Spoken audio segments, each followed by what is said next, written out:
Hello guys, this is leathertoolz. Today I'm going to show you how to do good looking stitching. This is part number 2, and I already did part number 1.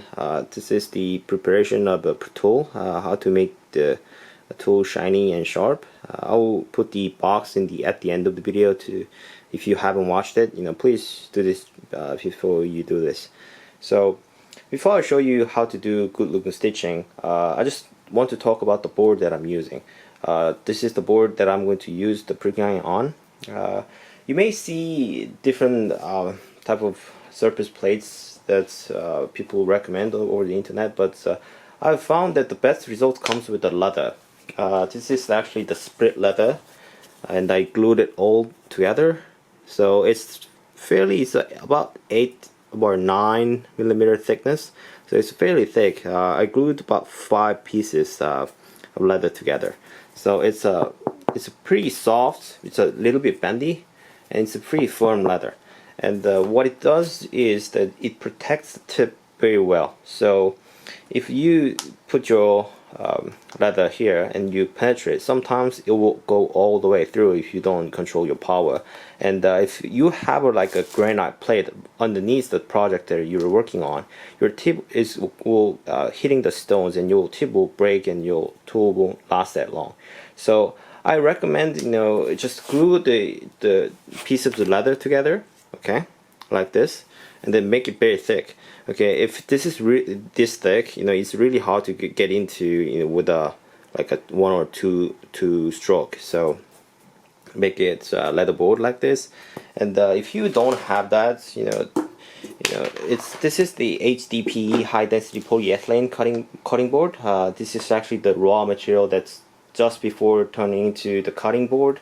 You can buy this kind of high density polyethylene HDPE mats from the IKEA or the Home Depot or any kind of like a home supply stores. It's a good material. It saves your edge and it saves your pricking irons also. And if you can't source this, this is a Japanese cutting mat. This is good for Japanese knife, but this is also good for using the pricking iron. And a lot of Japanese craftsmen use this kind of plasticky rubberized mat, should I say board, but this is used a lot among Japanese crafters. In fact, this is designed for this job. Go with this tool from the Seiwa, Kyoshin, or the craft shop. So this might be the good choice too, but the key is to use it on a very hard surface plate like this. This is about 1 inch thick. This is granite or marble. Do it on a really heavy, thick piece of metal or stone like this, and stable. Also, it has to be flat because you don't want it to be wobbly. So this is important because if you punch through leather, and if there's no this hard plate, so the energy is transparent into the desk itself, and it will weaken the power that you're hitting. So the energy is just goes away. So you need some kind of hard piece of thing on your desk, and then your piece of board that you are working on. And if you cannot source anything, just using at least your cutting board, okay, place like this, okay, so protect your edge at least, okay, place something like this, okay. And since this is fairly thin, you don't want to go too hard, okay.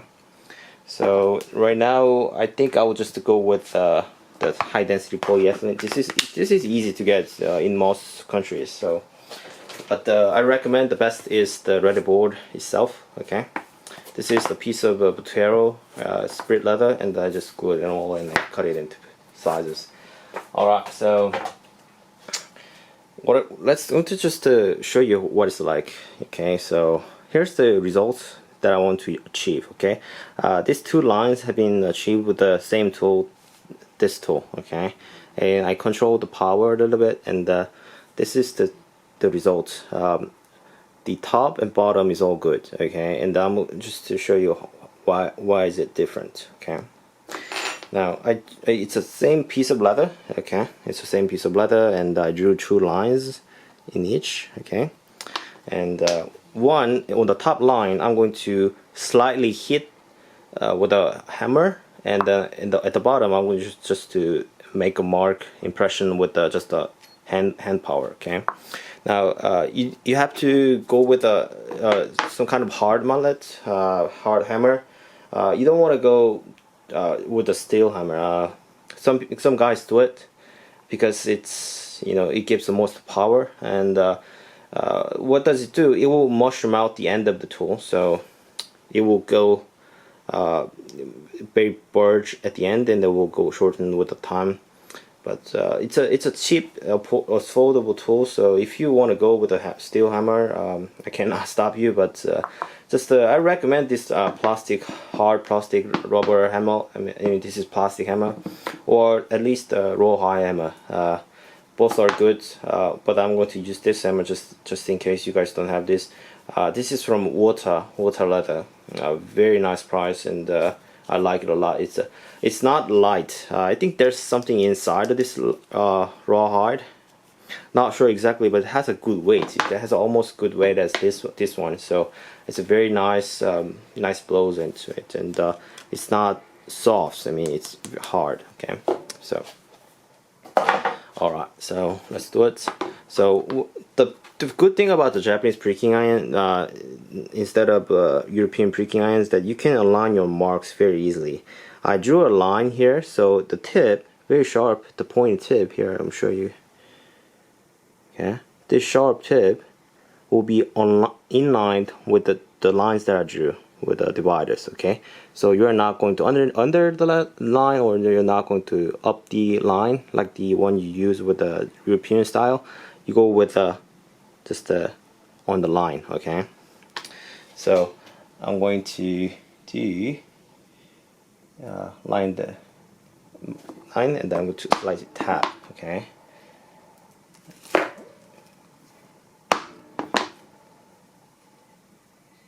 don't hit it too hard. Okay,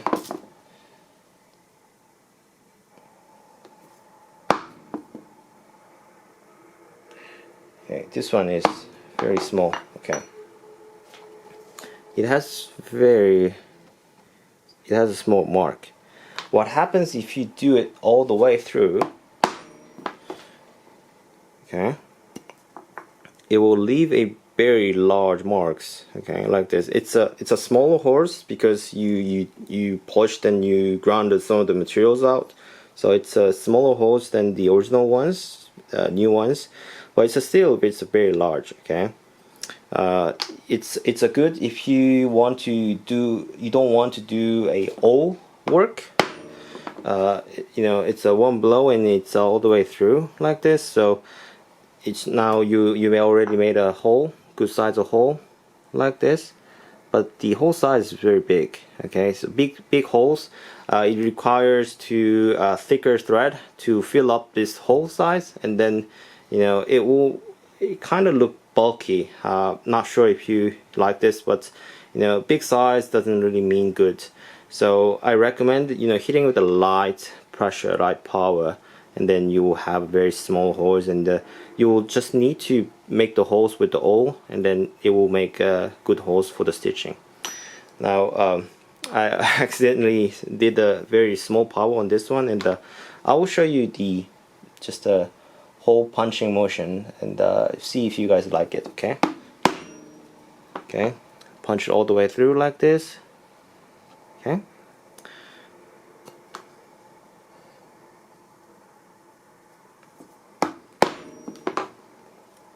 and be careful, this tip here, and not the tip inside. Okay, here now it's very sharp. I cut once pretty bad while I do this, so be careful not to touch this part. Okay, I'm talking the part here. Okay, be careful. Okay, so when you pull it out, don't twist it like this. Okay, just put it up to the sky. Okay.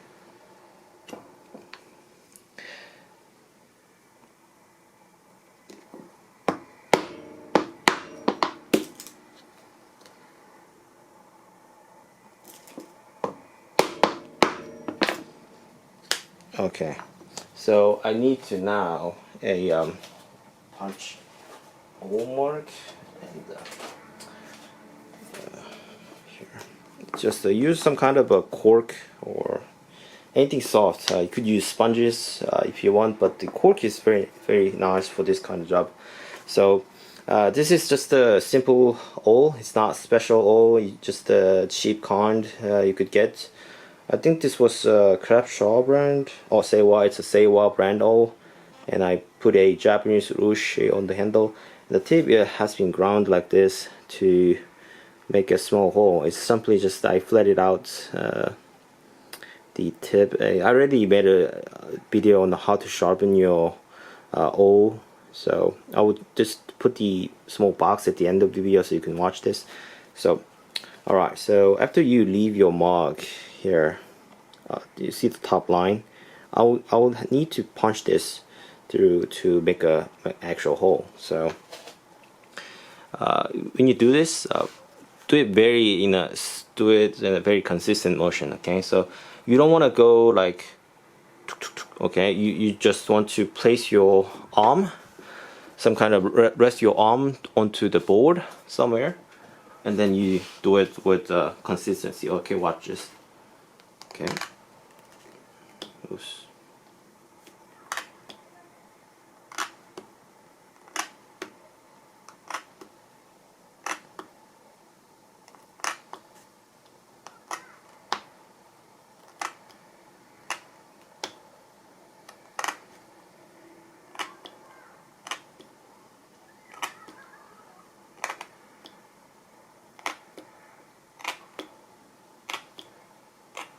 Okay, now on the back here, if you see, this one is the full penetration hitting, and this is just a single punch, single blow with the pricking iron, and then all work. Okay, see here front, it's very small holes. I messed up this part a little bit, so I'm going to demonstrate on different piece of leather. I'm going to show you the actual work on the leather. This is just a piece of scrap leather I glued to show you the demonstrate work, and I want to do it on a real leather. So I want to show you the actual performance. Alright, so the stitching is done, and I realized that this natural color leather doesn't really show how the stitching looks like with this kind of cream colors thread. So I just cut the example piece in halves to show you the difference. Stitching looks perfectly same with this kind of split leather glued together and the natural beige tan leather. So this red color just pops out the stitching better. So it's better. So I will just show you with the example piece. So here's the stitching, what it looks like.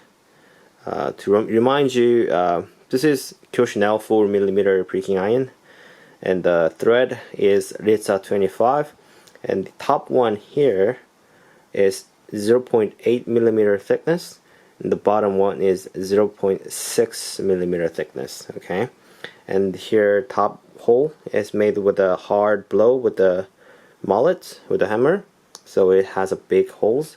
The bottom one is you just make the mark, and then you make a actual hole with the oil.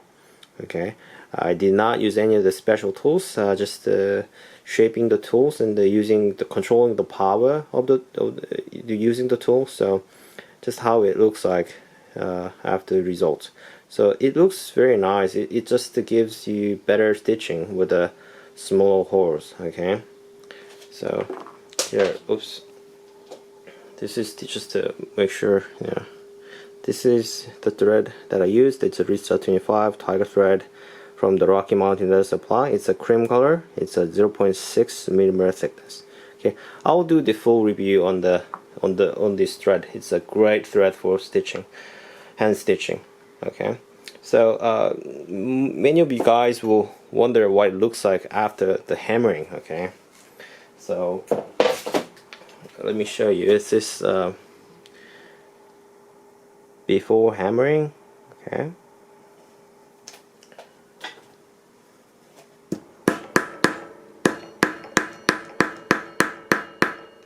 alright, so this is the hammering. Okay, so it's just the tightens the holes, and I mean it's just a, I think it's a better, it's a neat, more like a neat stitching, you know. Especially the bottom one looks nice, you know. Kind of almost looks like a European style of stitching work. Okay, so that was it. So my message to everyone is that leatherworking is expensive hobby. I know it takes a lot of tools, and the leather material itself is expensive. But you know, when I started leather crafts, there was little information, and the tools were not that good. And I had to use tools that I have, and I realized that the good tools gives you the better results. So I kept looking for nice tools and good tools, and right now I realize that tools are important, but not that important actually. You know, it's all about the techniques and skills and all the preparation that you do, and the modification about how you modify your tools.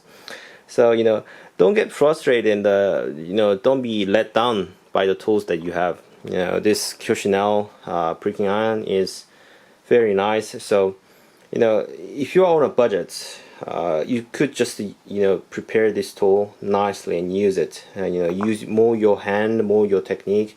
It will take more time. You know, I have to admit that good tools save you a lot of time, because it just gives you good results in a short time. But if you're on a budget, you know, don't be sad. Okay, you just go on with the tool that you have. You know, it just you know, it gives you good results. You know, it's a nice tool. I use this tool still. Okay, this is nice looking stitching. You know. Alright, so thanks for watching, guys, and if you like this video, please give me a thumbs up. You know, giving me a thumbs up really helps this channel go on. You know, it's so please give me a thumbs up if you like this channel, and if you haven't subscribed my channel, you know, please do, and I'll see you guys in the next video. Bye bye.